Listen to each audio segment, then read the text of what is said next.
Gemini. Hello, my dear.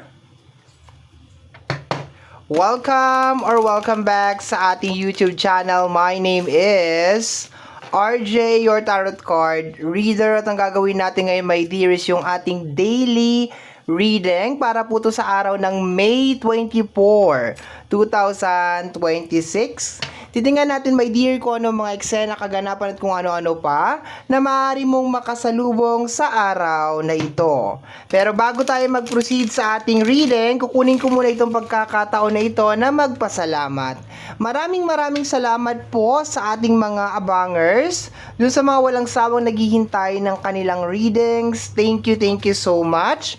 Gusto ko rin pong pasalamatan yung ating mga napadaan lang sa ating channel, yung mga napa-drop by lang. Ayan, so thank you so much for dropping by and maraming salamat po sa ating mga bagong subscribers. Ayan po, hello. Welcome po sa ating channel. I hope na mahanap mo dito kung ano man yung hinahanap mo, my dear. Okay, so kagaya po ng lagi kong sinasabi, sa bawat reading, ang tanging hiling at dasal ko po sa ating buong may kapal ng mga readings na ginagawa ko ay nakakatulong po sa ating lahat. Okay, so let's go na tayo, Gemini. Diamond spread. Okay, nagpalit ako ng spread, my dear. Diamond spread, let's go na tayo. Let's start your reading sa pagkuha ng overall energy ng araw na ito. May 24, 2026, Gemini. Anong meron sa araw na ito? Tingnan natin. Overall energy, the strength card. Tibay at lakas ng loob. Okay, strength card. Overall energy, my dear, you need to be brave sa araw na ito. Okay? Or kinakailangan mo makahanap ng dahilan, ng reason, 'di ba? Dahilan, rason para maging matapang sa araw na ito, my dear. You need to be brave, okay? Most of the time, ang strength card naman, my dear, is connected sa inner. Ibig sabihin, more on inner strength, inner wisdom, yung mga ganon. May kinalaman sa lakas or strength na nasa loob. Pero possible din, my dear, na you need to try to develop yung outer strength. Okay, maybe baka kinakailangan mo mag-workout ngayong araw na to, baka kinakailangan mo magpapawis, 'di ba? Okay, pwede naman kasi ayaw natin, my dear, na parang i-etsupwera o itabi lang, my dear, yung energy na may kinalaman sa outside. Pero most of the time, this is connected sa energy ng inner. Okay? It's more on tibay at lakas ng loob. Okay? Pero baka sa araw na to, kinakailangan mong mag-workout, kinakailangan mong magpapawis, or maybe mag-enroll sa isang gym, okay? Or magkaroon ng mga additional routine like walking, running, yung mga ganon, okay? So let's go tayo, my dear. Next card natin is para sa area ng love. Dito, my dear, sa area ng love, family, friends, and relationship is welcome. So hindi lang to, my dear, nakapokus lang sa relationship, okay? Tingnan natin sa area ng love. Gemini, May 24, 2026. Let me see what is going on. Oy! Tensyonado tong card na to, my dear. Five of Swords. Okay, madalas to, my dear, konektado sa mga confrontation, mga hindi talaga maganda na pangyayari, my dear. Okay, so possible na baka merong confrontation ngayong araw na to. Possible na merong mga hindi pagkakaunawaan sa araw na to, my dear. Possible din na baka kailangan mo ng moral support or financial support or physical support, anything na may kinalaman sa support. And nandun sa moment, my dear, na nakikita mo to dito, yung mga tao dyan sa likod, parang tumatalikod sila, no? Parang ina-abandon ka nila. Kaya minsan ang tawag ko sa card na to is abandonment card. So, i-connect natin sa energy ng ng strength card. So, kung sakasakali, my dear, na meron mga tao na you are expecting some help sa kanila. It really doesn't matter kung pinansyal, emosyonal, physical. Sinasabi dito, my dear, na sa araw na to, it's kinakailangan na ma-develop mo talaga si inner strength. Okay, si inner strength. Kasi baka itong mga inaasahan mo or sinasandalan mo na tao, 'di ba? Baka hindi sila mahagilap sa araw na ito kasi Five of Swords nga 'yan. Kung meron namang nakukuha ko, my dear, possible din sa araw na to is magkaroon ka ng lakas ng loob na sabihin kung ano yung mga dapat mong sabihin. Ibig sabihin yung matagal mo na dapat na sinasabi. Baka matagal ka na nagkikimkim sa mga ginagawa ng mga tao sa paligid mo.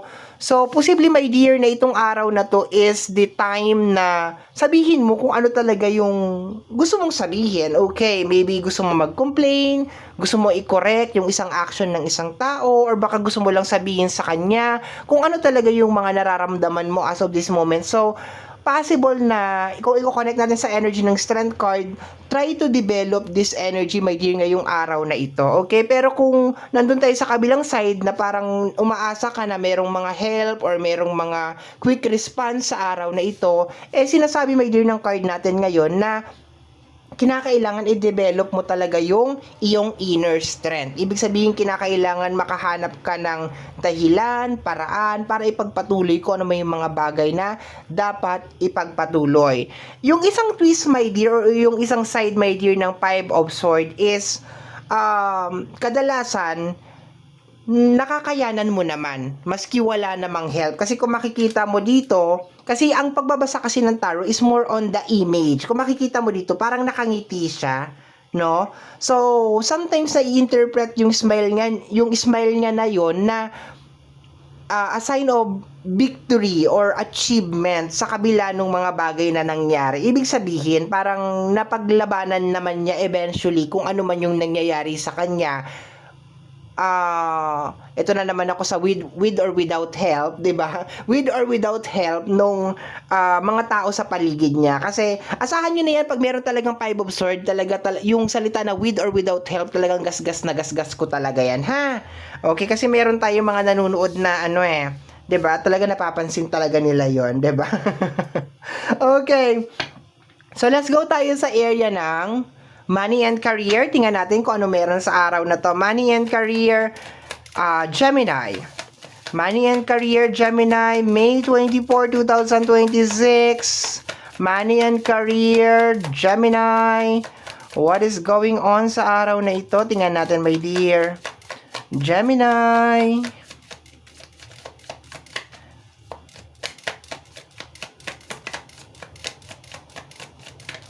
Okay, we have here the energy of the Sun card. Okay. Fresh start. New beginnings. Okay. So, hindi mo na ako aalis dun sa ngiti ni Five of Swords. Okay? Kasi sabi ko kanina, yung ngiti ni Five of Swords, ulitin ko ha, yung ngiti ni Five of Swords is a representation ng success. Ibig sabihin, parang kinaya niya sa kabila ng lahat ng nangyari. Okay? And kung i-connect ko siya sa Sun card, which is hindi naman sila connected, pero gusto ko lang siyang i-connect, this is energy of, yes, parang kina-clarify nga na, oo, kaya mo to, my dear. As long as meron siyang parang kailangan mong gawin, i-develop mo yung inner strength. Okay? So, malaki ang posibilidad, my dear, na kung ano man tong pinagdadaanan mo as of this moment is makakayanan mo siya or ma-overcome mo siya kahit walang tulong ng iba. Kinakailangan mo lang talagang i-program yung utak mo na kaya ko to at mangyayari to. Okay, focus na tayo sa area ng money and career. Sun card. Okay, ang Sun card is energy of new beginning. Okay? So, kung i-connect ko siya, my dear, sa Strength card and Sun card, ibig sabihin, this is the day na maging brave ka na gumawa ng mga changes, okay? Or gumawa ng mga action na may kinalaman sa career. Okay? Ayoko, my dear, na parang mag-focus lang tayo dun na parang aalis ka ng trabaho, magre-resign ka, magkapalit ka ng work, mag-change ka ng environment, pero pwede. Kasi Sun card yan, connected sa energy ng new beginning and fresh start. Pero pwede naman, my dear, na gumawa ka ng mga changes, sabi ko nga, my dear, okay? Changes, my dear, sa area ng iyong career, okay?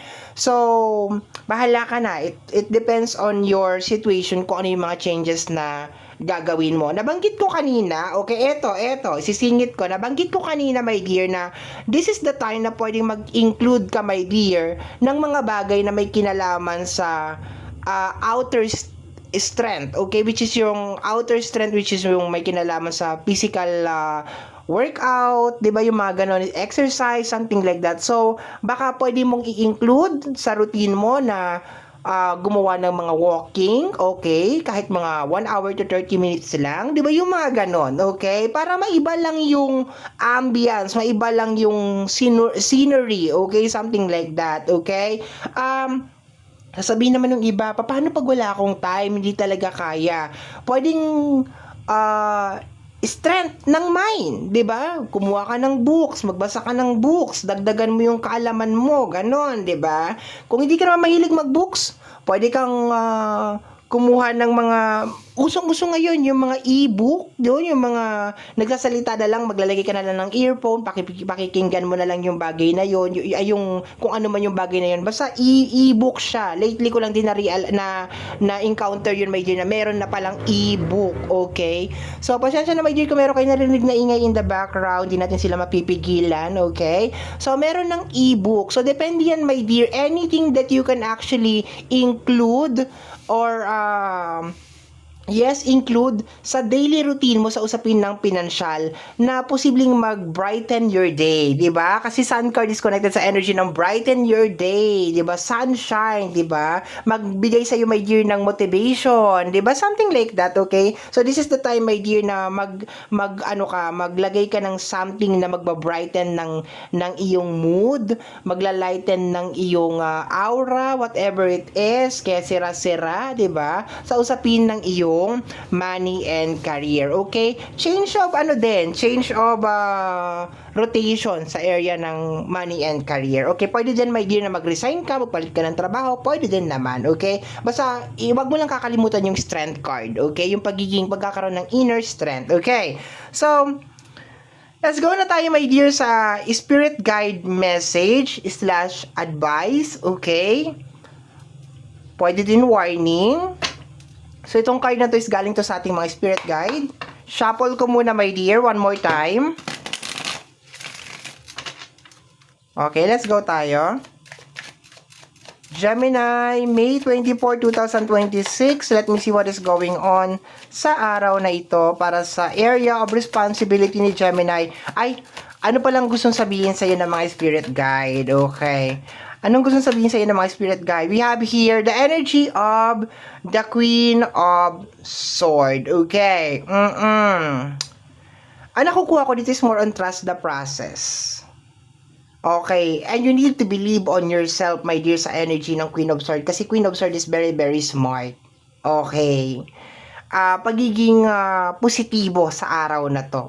Sinasabi din sa card na to that you are being blessed ng knowledge sa araw na ito. Although sa Ace of Swords ko lang naman nakukuha yun, pero all of the sudden biglang naging super highlighted na parang nag-glow, my dear, yung sword ni Queen of Swords over here, which is parang may similarity sa Ace of Swords. So nakukuha ko dito, my dear, na today you are also being guided and blessed with a knowledge sa kung ano yung mga bagay na gagawin mo, and you just need to trust the process, 'di ba? Kung nararamdaman ng katawan mo na parang kinakailangan mo na mag-workout, and then just listen to it, 'di ba? Makinig ka, my dear, okay? Okay, and maniwala ka daw sa kanila, my dear. They are guiding you. They are helping you. So, kung hindi ka man makakuha ng support galing from the makamundo na energy, makakakuha ka ng support sa usapin ng spiritual na mundo. Okay? So, my dear Gemini, yan ang nakita natin, nasagap natin na message energy para sa araw na ito, May 24, 2026. Kagaya po ng sinabi ko kanina sa bandang unahan ng ating video, ang tanging hiling at dasal ko po sa ating buong may kapal na ang mga readings na ginagawa ko ay nakakatulong po sa ating lahat. Maraming salamat po. Thank you, Gemini.